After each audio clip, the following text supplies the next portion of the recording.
የ2025-26 የእንግሊዝ ፕሪሚየር ሊግ የውድድር ዓመት ነገ በይፋ ያበቃል። የውድድር ዓመቱ ሲያበቃ ቀሪ ጥያቄዎቻችንም መልስ ያገኛሉ። ነገር ግን ደግሞ ትላንት ዛሬ የሰበር ዜና ጋጋታን እየሰማን እንገኛለን። የሀገሪቱ ሚዲያዎች የሚያጋሯቸው ሰበር መረጃዎች ዛሬም እንደቀጠሉ ነው። ተከብሮ ማንቸስተር ዩናይትድን እያስከበረ የሚገኘው ብሩኖ ፈርናንዴዝ አሁንም የእንግሊዝ ፕሪሚየር ሊግ የ2025 የውድድር ዓመት ኮከብ ተጫዋች ተብሎ ተመርጧል።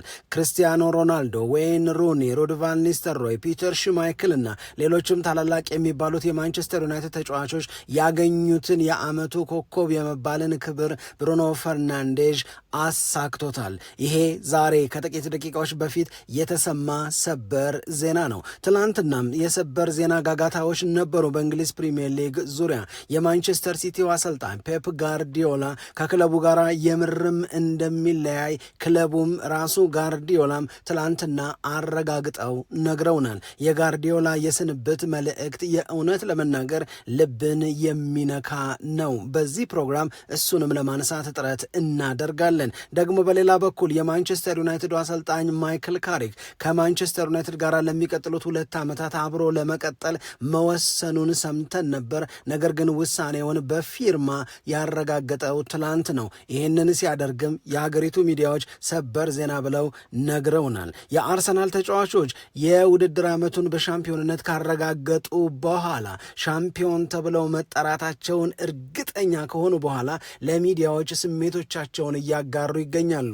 ዴክላን ራይስ፣ ቡካዮ ሳካ፣ አርቴታ በእነዚህ ጉዳዮች ዙሪያ ለሚዲያ ሰዎች የተናገሩትንም በዚህ ፕሮግራም እንድትሰሙት ጥረት እናደርጋለን። ሰላም ጤና ይስጥልን፣ እንደምናላችሁ የተከበራችሁና የተወደዳችሁ የሸገር ስፖርት ዊዝ አበበ ግደይ የዩቲዩብ ቻናል ቤተሰቦቻችን በያላችሁበት እጅግ አስደሳች ጊዜን እያሳለፋችሁ እንደሆነ ተስፋ እናደርጋለን። መልካሙን ሁሉ ለናንተ እንመኛለን። ታዲያ ይህንን ሸገር ስፖርት ዊዝ አበበ ግደይ የሚለውን የእኛን የዩቲዩብ ቻናል ሰብስክራይብ አድርጉ፣ የደውል ምልክቱን ተጫኑት፣ ሊንኩን ለሌሎች አጋሩና በተከታዮች ቁጥር እንድንበዛ የምንሰራቸው ፕሮግራሞችም ብዙ ሰዎች ጋር መድረስ እንዲችል ማገዛችሁን ቀጥሉ። እስካሁን ላበረታችሁን አቅም፣ ጉልበት፣ ድጋፍ ለሰጣችሁን በሙሉ የላቀ ምስጋናችን ይድረሳችሁ እንላለን። ከልብም እናመሰግናለን። አርሰናል የ2025-26 የእንግሊዝ ፕሪሚየር ሊግ ሻምፒዮን ነው። ሻምፒዮኖቹ ዋንጫ ማሸነፋቸውን ካረጋገጡ በኋላ ነገ ነው ወደ ስቴዲየም ገብተው ጨዋታ ሲያደርጉ የምናያቸው።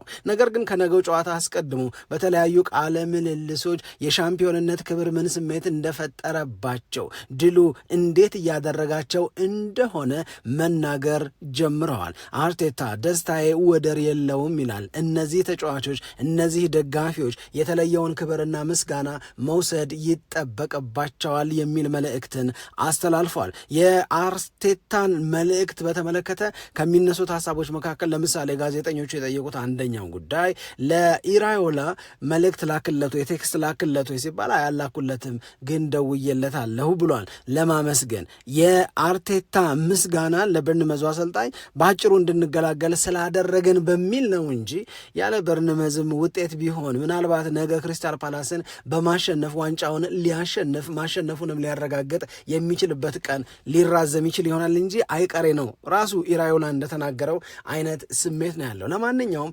የአርሰናሎቹ ተጫዋቾች ዴክላን ራይስ እና ቡካዮ ሳካም ይሄ የ2025-26 የውድድር ዓመት ዋንጫ በማንሳት መጠናቀቁ ለአርሰናል የደስታ የክብር ጉዳይ ብቻ ተደርጎ መታየት ያለበት እንደሆነ አይደለም እነሱ የሚያስቡት። በነሱ አረዳድ ይሄ ትልቅ ትርጉም ያለው ትልቅ ፋይዳ ያለው ውጤት ነው። ምክንያቱም ይላሉ ለምሳሌ ባለፉት ተከታታይ የውድድር ዓመታት 3 ጊዜ አርሰናል በሁለቱ በማንቸስተር ሲቲ ተበልጦ በአንዱ በሊቨርፑል ተበልጦ ሁለተኛ ነው የወጣው።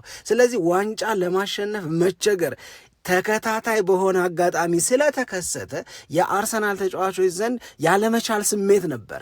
ዘንድሮም አልሆነም፣ ዘንድሮም አልተሳካም፣ እንደዚህ ያለው ነገር እስከ መቼ ነው የሚቀጥለው የሚለውን ስሜት ማባረር ከየትኛውም ድሉ ካመጣቸው ስሜቶች በላይ ነው። አሁን የሆነ ነገር የተቃለለለት ሰው አይነት ስሜት ነው የሚሰማን። የሆነ እፎይታ እርግፍ ያለለት ሰው የሚሰማውን ስሜት ነው የተሰማን ያለው። ጫና የሚባለው ነገር ሲረግፍ ይሰማኛል ይላል ለምሳሌ ቡካዮ ሳካ። ዴክላን ራይስ እንደዛ ነው የሚለው እና ከትከሻችን ላይ የሆነ ነገር ሲወርድ፣ ከትከሻችን ላይ የሆነ ጫና ሲላቀቅ አይነት ስሜት ነው የሚሰማው እና ይሄ ትልቅ ነገር ነው ብሎ ነው እሱ የሚናገረው። እኔም ሳስበው ይሄ በጣም ትክክል ይመስለኛል። ይሄንን ስሜት ትክክል መሆኑን ለመናገር ዴክላን ራይስ እስኪያወራ ወይ ቡካዮ ሳካ እስኪናገር ድረስ መጠበቅ ላያስፈልግ ይችላል። ምክንያቱም ባለፈው የውድድር ዓመት ፒኤስጂ ቻምፒዮንስ ሊጉን ዋንጫ ሲያሸንፍ ምን ያህል ኢንቨስት እንዳደረገ፣ ምን ያህል እንደለፋ፣ ቻምፒዮንስ ሊጉን ታርጌት እያደረጉ ለምን ያህል ዓመታት ሲሰሩ እንደነበረ እንደ ክለብ ሁላችንም እናስታውሳለን። ነገር ግን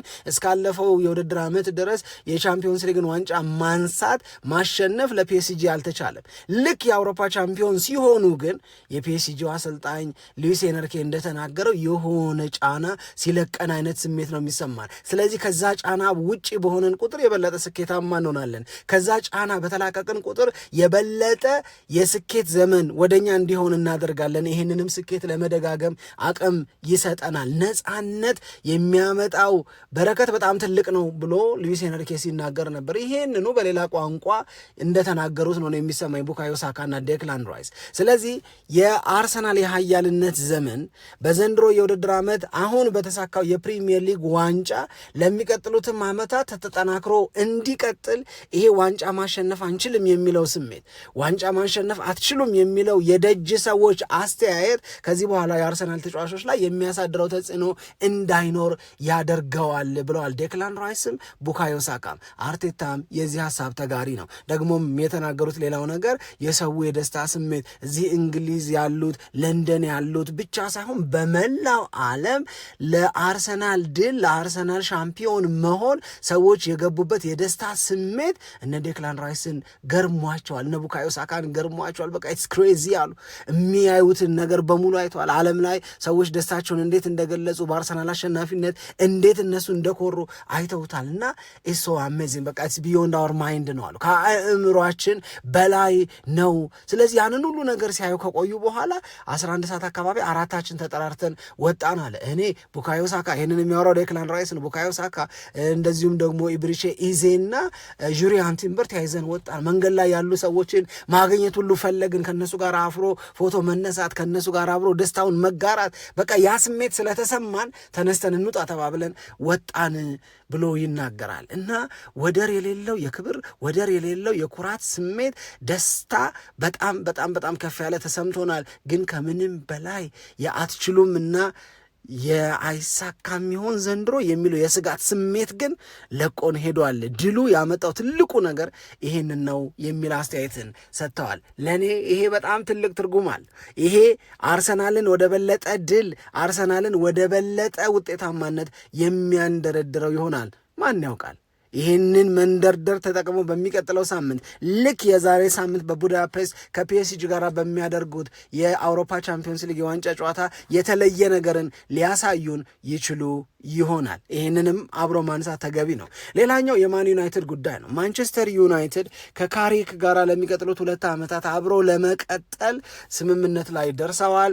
ያንን ስንሰማ ቆይተናል። ነገር ግን ደግሞ አሁን ኮንትራቱ ተፈርመዋል። ለሚቀጥሉት 2 ዓመታት በቃ ማን ዩናይትድ እና ማይክል ካሪክ አብረው ይቀጥላሉ። ይሄ የማያስደስተው የማንቸስተር ዩናይትድ ደጋፊ ያለ አይመስለኝም። ምክንያቱም ማይክል ካሪክ በማንቸስተር ዩናይትድ ቤት ውስጥ ያመጣውን ክብር፣ ማንቸስተር ዩናይትድ ቤት ውስጥ የለወጣቸውን ነገሮች፣ በማንቸስተር ዩናይትድ ቤት ውስጥ እንደገና እንዲመለሱ ያደረጋቸውን በጎ ነገሮች ላስታወሰ ካሪክ ፈረመ ሲባል ይደሰታል እንጂ ስጋት አይገባውም። ካሪክም ደጋፊዎቹን አመስግኗል። ለበለጡ በጎ ነገሮች እንዲዘጋጁም ደግሞ መልእክቱን አስተላልፏል። እነዚህን በጎ ነገሮች ለማምጣት በማንቸስተር ዩናይትድ ቤት ውስጥ የሚሰሩ ስራዎች በቅንጅት በመተጋገዝ በጋራ በመሆን የሚሰሩ ናቸው። የበለጠ ጠንካራ የሆነ ስራ እንደሚጠብቅ ካሪክም ያውቃል። የቀድሞ የማንቸስተር ዩናይትድ ተጫዋቾች፣ የሊቨርፑል ተጫዋቾችም ይህንን ሀሳብ ይሰጣሉ። ለምሳሌ ጂሚ ካራገር፣ ጋሪ ኔቭል መጪው ጊዜ ይዞት የሚመጣው ፈተና ከስካሁኑ የበለጠ የከበደ ስለሚሆን ካሪክና በካሪክ ስር ለሚቀጥለው የውድድር ዓመት የሚዘጋጁ የማንቸስተር ዩናይትድ ተጫዋቾች ብዙ ነገር መዘጋጀት፣ በብዙ ነገር ራሳቸውን ማጠንከር ማበርታት ይጠበቅባቸዋል የሚል አስተያየትን ሰጥቷል። እንግዲህ 16 ጨዋታዎችን ነው የተጫወተው ካሪክ 16ቱ ጨዋታዎች ላይ የተመዘገበው ውጤት የ11ዱ የድል ውጤት ነው፣ 3ቱ ያቻ ውጤት ነው። ስለዚህ እነዚህ ነገሮች ከግምቱ ስናስገባ ካሪክ ከመጣ ጊዜ ጀምሮ የማንቸስተር ዩናይትድ አሰልጣኝ ሆኖ በእንግሊዝ ፕሪሚየር ሊግ የማንቸስተር ዩናይትድን ያህል ብዙ ነጥብ የሰበሰበ ክለብ የለም። በካሪክ ቆይታ ቢሆን ዩናይትድ አንደኛ ነው። ከዛ ውጭ ደግሞ በጣም ትልልቅ የሚባሉ ጨዋታዎችን አሸንፏል። ከዛ ውጭ 21 ጨዋታዎች ላይ የተበላሸ የነበረውን ወደ ቻምፒዮንስ ሊግ የመመለስ ተስፋና ህልም ጉጉት ካሪክ እንዲመለስ አድርጎታል። ማንቸስተር ዩናይትድ 3 ጨዋታ እየቀረው ወደ አውሮፓ ቻምፒዮንስ ሊግ ተመልሷል። ምናልባት ቆይተን ስንመለስ የማንቸስተር ዩናይትድ ደጋፊዎች በዘንድሮ የውድድር ዓመት የሚያኮራቸው ዋንጫ ብቻ የጎደለው ግን ሊደሰቱበት የሚገባው ነገር ምንድን ነው የሚለውን የሚዳስስ አሪፍ ቆይታ ይኖረናል። የማንቼ ደጋፊዎች የኩራት ምክንያቶች ምንድን ናቸው? ዋንጫ ብቻ የጎደለው ምርጡ የዩናይትድ የውድድር ዓመት እንዴት ይገለጻል ብለን ሀሳቦችን ለተወሰኑ ደቂቃዎች እናነሳለን። በኋላ ልትጠብቁን ትችላላችሁ። ካሪክ ግን በማንቸስተር ዩናይትድ የሰራው ስራ አሪፍ መሆኑን ዩናይትድ ወደ ቻምፒዮንስ ሊግ ስለገባ የዩናይትድ ደጋፊዎች መደሰት ስለጀመሩ በኦልትራፎርድ ድል አድራጊነት ስለጨመረ እና የደጋፊዎቹ መመካት ስላደገ ምናምን ብቻ አይደለም። ማንቸስተር ዩናይትድ ያልሆኑ የፕሪሚየር ሊጉ የዓመቱን ኮከብ አሰልጣኝ የመምረጥ ኃላፊነት ያለባቸው እጩዎችን ሲያቀርቡ እኮ በእነዚህ 15 ጨዋታዎች ብቻ ተነስተው ካሪክን ከነ ጋርዲዮላ ከነ አርቴታ እኩል እጩ አድርገው አቅርበውታል። በፕሪሚየር ሊጉ በውድድር ዓመት ሙሉ ተጫውተው በተጫወቱባቸው ሙሉ የውድድር ዓመቶች ላሳዩት በጎ ነገር እጩ በመባል ክብር ያገኙ አሰልጣኞች ተርታ ካሪክ ተካቷል በ15 ጨዋታዎች ብቻ። ይሄ በሰውየው ቆይታ ማንቸስተር ዩናይትድ ምን ያህል ትክክለኛውን መስመር እንዳገኘ ምን ያህል ማንቸስተር ዩናይትድ ቤት ለውጥ እንደመጣ የሚያሳይ ነው። ስለዚህ የማንቸስተር ዩናይትድ ደጋፊዎች በዚህ የካሪክ የ2 ዓመት ኮንትራት የማራዘም ፊርማ በጣም ይደሰታሉ ብዬ ነው የማምነው። እኔ በጣም ትልልቅ ውጤቶችን አምጥተዋል። ወደ ቻምፒዮንስ ሊግ ማንቸስተር ዩናይትድንም መልሷል። ማንቸስተር ዩናይትድ መልኩም ክብሩም ውጤቱም ነው በካሪክ ዘመን የተመለሰለት። ይሄ እንዲቀጥል ለሚቀጥሉት 2 ዓመታት በማሰብ ነው ዩናይትድ ውሉን ያቀረበው። ትላንት በተነገረው ሰበር ዜና የካሪክ መፈረም ትልቅ የደስታ ስሜትን ይፈጥራል። ወደ ዛሬው ሰበር ዜና ስንሄድ ከደቂቃዎች በፊት የተሰማው የብሩኖ ፈርናንዴዥ የእንግሊዝ ፕሪሚየር ሊግ የዓመቱ ኮከብ ተጫዋች መባል ነው። ይሄ ለብሩኖ ፈርናንዴዥ በመሆኑ ወይም ብሩኖ ፈርናንዴዥ ይህንን ክብር ስላገኘ የእውነት በጣም ከሚደሰቱት ሰዎች መካከል አንዱ ነኝ የእውነት ለመናገር። ምክንያቱም ብሩኖ ፈርናንዴዥ በማንቸስተር ዩናይትድ የተሻለ ነገር እንዲመጣ በደንብ ከለፉ፣ ጉብዝናቸውን እዛ ቤት ካሳለፉ፣ እዛ ቤት መቆየት ባይፈልጉ ወይ ባይወስኑ ኖሮ የተሻለ ስኬትን በግላቸውም ጭምር ማምጣት ይችሉ የነበሩ ተጫዋቾች አሉ። አንዱ ዋናው ምናልባትም ከፈርጉሰን ማንቸስተር ዩናይትድን ለቆጥሮታ መውጣት በኋላ ማንቸስተር ዩናይትድን በመቀላቀላቸው በጣም ማንቸስተር ዩናይትድ እድለኛ ነው የምንለው እንኳን ኖረለት የምንለው ተጫዋች ብሩኖ ፈርናንዴዥ ነው። ስለዚህ ይህንን የብሩኖ ፈርናንዴዥ ማንቸስተር ዩናይትድን መቀላቀል ደግሞ ከብሩኖ ፈርናንዴዥ ያልጎደለ ነገር ግን ማንቸስተር ዩናይትድ ቤት ውስጥ ሊስተካከሉ የሚገባቸው ብዙ ነገሮች የነበሩ በመሆኑ ምክንያት ማንቸስተር ዩናይትድ ለድል ሳይበቃባቸው የቀሩ የውድድር ጊዜያቶች አሉ። ይሄ ብሩኖ ፈርናንዴዥን በተመለከተ በቁጭት እንድናስብ የሚያደርግ ስለሱ እንድናዘን ትልቅ ክብር እኮ ይገባዋል እንድንል የሚያደርግ እንግዲህ ማንቸስተር ዩናይትድን ከተቀላቀለበት ጊዜ አንስቶ እስከ ዘንድሮ የውድድር ዓመት ድረስ ከሱ የጎደለ ጉብዝና ሳይኖር ነገር ግን ማንቸስተር ዩናይትድ ቀዝቃዛ እና ውጤት አልባ ስለነበረ ብሩኖ ፈርናንዴዥ እንደ ዘንድሮ አይነት የኮከብነትን ክብር ሳያገኝ ቀርቷል እንጂ እሱ ዩናይትድን በተቀላቀለበት ጊዜ አንስቶ ወደ እንግሊዝ ፕሪሚየር ሊግ ከተቀላቀለበት ጊዜ አንስቶ በፈጠራቸው የግብ ዕድሎች ባለው የግብ ተሳትፎ ባለው የአሲስት ቁጥር በጣም ወደር የሌለው ከሚባሉ ተጫዋቾች መካከል አንዱ እሱ ነው። ቅድም ማይክል ካሪክን አነሳል ለማንቸስተር ዩናይትድ ወደ አውሮፓ ቻምፒዮንስ ሊግ መመለስ። ነገር ግን ሜዳ ላይ ደግሞ በጉብዝናቸው ይሄ እንዲሳካ ማንቸስተር ዩናይትድ እንዲያለውን ክብር እንዲያገኝ በማስቻል ረገድ ብሩኖ ፈርናንዴዥ ትልቁን ሚና ተጫውቷል። ለዚህ ነው በቀደም የፉትቦል ራይተርስ አሶሲዬሽን የኮከብነትን ክብር ሰጠው ከነ ዴክላን ራይስ አስበልጦና አስቀድሞ። ዛሬ ደግሞ የዓመቱ የፕሪሚየር ሊጉ ኮከብ ተጫዋች የመባልን ሁለተኛ ክብር አገኘ። የ31 ዓመቱ ፖርቹጋላዊው ብሩኖ ፈርናንዴዝ ለማንቸስተር ዩናይትድ በዘንድሮ የውድድር ዓመት 8 ጎሎችን አስቆጥረዋል። 20 ለጎል የሚሆኑ ኳሶችን ደግሞ አመቻችቶ በመስጠት ወይም አሲስት በማድረግ የፕሪሚየር ሊጉን ሪከርድ ተጋርቷል ከቴሪ ዳንኤል ኦንሪና ከኬቨን ደብሮይነ ጋር። ማንቸስተር ዩናይትድን እያገለገሉ የዓመቱ የፕሪሚየር ሊጉ ኮከብ ተጫዋች የመባልን ክብር ለመጨረሻ ጊዜ ያገኘው ተጫዋች ኒማንያ ማቲች ነው 2010-2011 ላይ። ስለዚህ ኒማንያ ማቲች በ2010-11 የውድድር ዓመት የማንቸስተር ዩናይትድ ኮከብ ተጫዋች ተብሎ ከተመረጠ በኋላ ያ ማለት ከ15 እና ከ16 ዓመት በፊት ማለት ነው ማንቸስተር ዩናይትድ እንደዚህ ያለውን ክብር አላገኘም ነበር። ከነዚህ ሁሉ ጊዜያቶች በኋላ አንድ የማንቸስተር ዩናይትድ ተጫዋች ይህንን ክብር ሲያገኝ ክብሩ ለራሱ ለተጫዋቹ ለብሩኖ ፈርናንዴዝም ክብሩ ለማንቸስተር ዩናይትድም ነው። ለዚህ ነው ተከብሮ ማንቸስተር ዩናይትድን እያስከበረ የቀጠለው ብሩኖ ፈርናንዴዝ ማለታችን። ከዚህ በፊት የማንቸስተር ዩናይትድ ተጫዋች ሆነው እንዲህ ያለውን ግላዊ የኮከብነት ክብር በማግኘት የሚታወቁ ተጫዋቾች አሉ። 7ኛው ተጫዋች ይሆናል ማለት ነው ብሩኖ ፈርናንዴዝ። ሮድ ቫን ኒስተልሮይ፣ ዌይን ሩኒ፣ ክርስቲያኖ ሮናልዶ፣ ፒተር ሽማይክል፣ ዲዋይት ዮርክ እንደዚሁም ደግሞ ኒማንያ ቪዲች እንዲህ ያለውን ክብር ያገኙ የማንቸስተር ዩናይትድ ተጫዋቾች ናቸው። ማንቸስተር ዩናይትድን የወከለው ብሩኖ ፈርናንዴዝ ዴክላን ራይስን፣ ዴቪድ ራያን፣ ጋብርኤል ማግሃሌሽን፣ ኤርሊንግ ብራውት ሃላንድን፣ አንቶን ሲሞኒዮን እንደዚሁም ደግሞ ሞርጋን ጊብስ ዋይትንና ኢጎር ቲያጎን በልጦ ነው የዓመቱ የኮከብነት ክብር የተሰጠው። ስለዚህ ብሩኖ ፈርናንዴዝ ይገባዋል። ብራቮ ብሩኖ ፈርናንዴዝ ተከብሮ ማንቸስተር ዩናይትድን አስከብሮ የማንቸስተር ዩናይትድ ደጋፊዎች የኩራት ስሜታቸው የደስታ ስሜታቸው ይበልጥ እንዲጨምር ይበልጥ ከፍ እንዲል አድርጎታል። በነገራችን ላይ ኒማንያ ቪዲች በማንቸስተር ዩናይትድ ቤት ውስጥ በተደጋጋሚ የዓመቱ የኮከብነትን ክብር ካገኙ ተጫዋቾች መካከል አንደኛው ነው። እሱም ይህንን በኩራት ይናገረዋል። ምን ያህል ብዙዎቻችን እንደምናውቀው አላውቅም። የውድድር ዓመቱን በኮከብ ተጫዋችነት 3 ጊዜ ያጠናቀቁ በጣም ጥቂት ተጫዋቾች አሉ። ከነዚህ ጥቂት ተጫዋቾች አንዱ ኒማንያ ቪዲች ነው። ከኒማንያ ቪዲች በኋላ አሁን እንደገና ብሩኖ ፈርናንዴዝ የዓመቱ ኮከብ ተባለ። ማንቸስተር ዩናይትድ በጎበዝ ልጁ ተከበረ። ወደ ብሩኖ ፈርናንዴዝ ጉዳይ እንግዲህ በሌላ ፕሮግራም እንመለሳለን። እንደገና በዝርዝር የምናየው ለምን የተለየ ክብር ይገባዋል እንደምንል የምናስረዳበት ፕሮግራም ይኖረናል። ግን አሁን ደግሞ ሌላውን ጀግና ከፍ አድርገን እናንሳው፣ ፔፕ ጋርዲዮላ። የእውነት ለመናገር በጋርዲዮላ የአሰልጣኝነት ዘመን ኳስን ማየት ለቻልን ሰዎች እድሉ ክብሩም ለኛ ነው። ምክንያቱም በእግር ኳስ ሲራቀቅበት እግር ኳስን ፍጹም አዝናኝ ሆና እንድናያት ይሄ እንዴት ተቻለ፣ ይሄ እንዴት ተደረገ፣ ይሄንን ማድረግ እንዴት ይቻላል ብለን የምንላቸውን ነገሮች በሙሉ ጋርዲዮላ በጉብዝናው አሳይቶናል።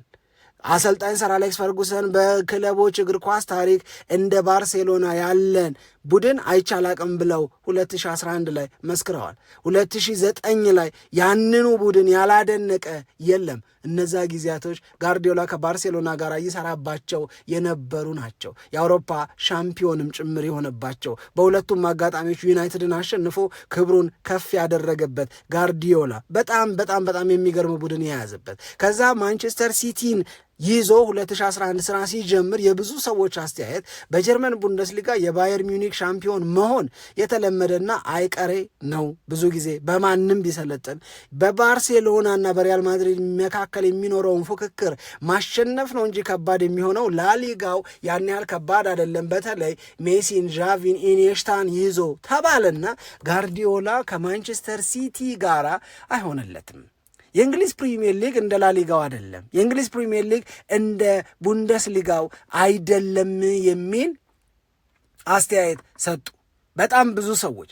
ስለዚህ ለትልቅ ፈተና ምናልባትም ለአይሆንልህም እንዲዘጋጅ አደረጉት ፔፕ ጋርዲዮላን። ጋርዲዮላ ግን በእነዚህ 10 ዓመታት የእንግሊዝ ፕሪሚየር ሊግ ላይ ዶሚኔት ማድረግ ምን ማለት እንደሆነ እንዴት እንደሚቻል በራሱ መንገድ አሳክቶ አድርጎ አሳየ። ለዚህ ባርኔጣ አለማንሳት፣ ለዚህ እጅ እስኪግል ድረስ አለማጨብጨብና እንኳንም በሱ ጊዜም ኳስን በደንብ ማጣጣም ከሚችሉት መካከል ሆንኩ አለማለት አይቻልም። ይሄ የሲቲ በመሆንና የሲቲ ባለመሆን የዩናይትድ በመሆንና የዩናይትድ አይደለም። በእግር ኳስ መውደድ ብቻ ላይ ተመስርተን የምናወራ ከሆነ ለጋርዲዮላ አድናቆት፣ ለጋርዲዮላ ክብር አለመስጠት አይቻልም። አስቡት፣ በእነዚህ 10 ዓመታት 20 ዋንጫዎችን አሸነፈ፣ 6 የፕሪሚየር ሊግ ዋንጫዎችን ድል አደረገ፣ 4 ጊዜ የፕሪሚየር ሊጉን ዋንጫ በመደዳው ማሸነፍ ቻለ። ይሄንን ማድረግ የቻለ ሌላ ማንም አሰልጣኝ ኖሮ አያውቅም። የእንግሊዝ ፕሪሚየር ሊግን 3 ፈርጉሰን አሸንፈው ያውቃሉ፣ 4 ግን ለማንም አልተቻለም ነበር። ጋርዲዮላ ይህንን አደረገ። ጋርዲዮላ ይሄንን አሳካ። በአጠቃላይ ያሸነፋቸው ዋንጫዎች ብዛት 20 ናቸው። ይሄንን ሰውዬ እንዲህ ያለውን ድል እንዲህ ያለውን ጉብዝና ያውም ደግሞ በጣም በሚስብ በጣም በሚማርክ ምሳሌ ሊሆን በሚችል የእግር ኳስን አካሄድ መወሰን በሚያስችል መንገድ እየሄደ ነው እንደነዚህ ያሉ ክብሮችን የሚቀዳጀው፣ እንደነዚህ ያሉ ድሎች ባለቤት የሚሆነው። ጋርዲዮላ የተለየ ሰው ነው። የእንግሊዙ ጠቅላይ ሚኒስትር በፓርላማ ቆይታቸው የፔፕ ጋርዲዮላን ስንብት ከግምት ውስጥ በማስገባት ለሱ እንኳን ደስ አለህ ለነበረህ ቆይታ ምስጋና ብለዋል። ሰውየው የአርሰናል አሰልጣኝ ናቸው። ለአርሰናል ሻምፒዮንነት የእንኳን ደስ አላችሁ እንኳን ደስ አለን መልእክትን ሲያስተላልፉ ነበር። እዛው ፓርላማ ላይ እንደዚህ ያለውን መልእክት እየተናገሩ ግን ስለ ጋርዲዮላ ሳይናገሩ መቅረት ልክ ስላልሆነ የእንግሊዝን እግር ኳስ ስላስከበረ ጋርዲዮላን አድንቀውታል። ጋርዲዮላን ማድነቅ የግድ ነው፣ ለሱ ክብር መስጠት። ከዛ ውጪ ስለ ጉብዝናው ስለ ጋርዲዮላ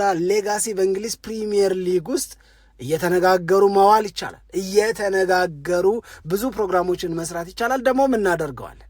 ግን አሁን እኔን በተለየ መንገድ የሳበኝ የጋርዲዮላ የስንብት መልእክት ነው።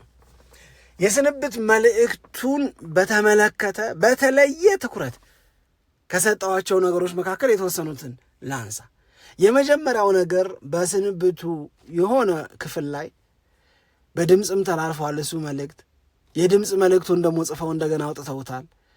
ምንም ነገር ዘላለማዊ አይደለም ማለት ምንም ነገር ዘላለማዊ አይደለም። ዘላለማዊ ቢሆን ኖሮ ግን የኔን ዘላለማዊ ነገር ከሲቲ ጋር ነበር የሚሆነው አለ። ይሄ የተለየ ስሜት ላይፈጥር አይችልም።